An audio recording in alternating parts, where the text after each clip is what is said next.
I'm dxthelb from RuneNews. On the 18th of December, Mod Osborne posted the following in the Future Game Updates forum page. Scrum 2 are working on a construction update for the next year. One half of that is a new room, and the other half is an improvement to your player-owned house experience. We want to give you the chance to suggest your own improvements to the POH. We'll then canvass this forum for ideas, and like we are planning with player-owned ports, we will include the best changes in the update. As a note, this is not the full construction skill rework.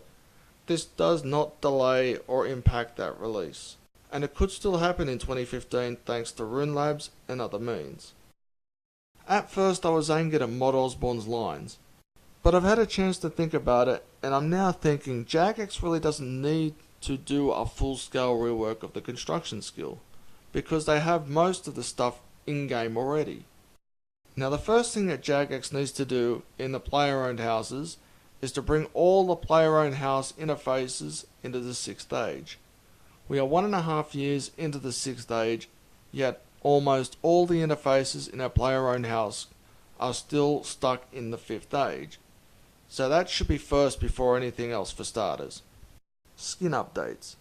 With all the areas around in Gillinor, it shouldn't be that hard to come up with a skin template for a player-owned house. Of course, some templates would require some quest requirements. Here is some examples. Prifdinus, it would require completion of Plague's End. The Later would require the completion of Morning's End Part 2. Ashdale would require you to complete the Ashdale tutorial. And the Lumbridge Castle would have no requirements. Now on to room additions. Again, these are some examples of how easy it could be. Nomad's Throne would require the completion of Nomad's Requiem. The Ice Queen's Throne would require killing the Ice Queen at least once. Now the following is a whole bunch of altars which I gathered from looking around RuneScape. The Altar of Zaros would require completion of the temple at Siniston. The Altar of Nature would require the completion of the Nature Spirit quest. Gorilla Statue would require completion of Monkey Madness. The Vampire Altar would require completion of the Branches of Darkmare. The Emascot Altar would require completion of the Missing My Mummy quest. Games Room. The Dominion Tower Floor skin would require X amount of bosses defeated in the Dominion Tower itself.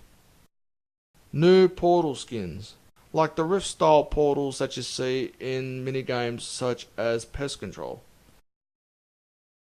This is just a bunch of examples on how the player-owned houses could be improved without having to completely rework the construction skill. These are basic ideas that even the Ninja team could put into POH Construction. Keen to hear your thoughts on player-owned houses? I'm dxthelb from RuneNews.